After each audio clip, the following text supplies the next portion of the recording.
I'm Marvin, and I've been into object manipulation for 9 years, juggling for 5 of those years.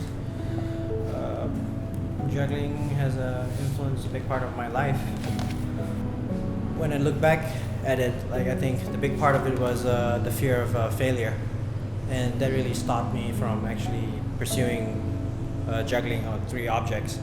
Once I was able to count the catches, I was able to calculate the time spent and then the result from those catches, and I knew if I would devote a little bit more time each day, I could achieve X amount of catches. And for me, being able to calculate the tangible result helped propel me into pursuing the practice.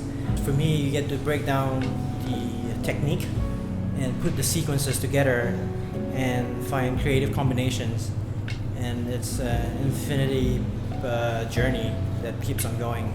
Juggling has a steep learning curve, and after pursuing it for a couple of years and being able to do it, it's kind of unbelievable to see what I can do with the clubs.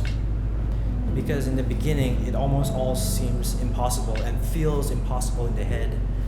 But once repetition and persistence is applied, and a vision and continuous practice, it all starts to blend together.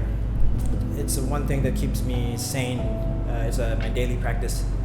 The community is just so spread out at large globally, and being able to travel to each country and being able to connect with the circus/juggling community in each part is kind of amazing. It's almost like a club. As you go to each different country and culture, there's always most of them have a strong or decent sized community that you can connect with. So as you're traveling through wherever you go, you'll never feel alone, because they're kind of like family away from family.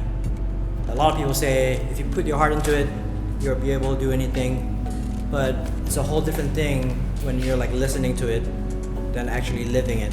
So when you're actually pursuing something and being able to put the time into it and seeing the result and actually see how difficult and how far you've come, I think for me personally, before juggling, I would always think I couldn't do this, I couldn't do that, but after I was able to constantly practice and see the result, I truly believe I could achieve anything. I just need the time, anything at all. Nothing's impossible.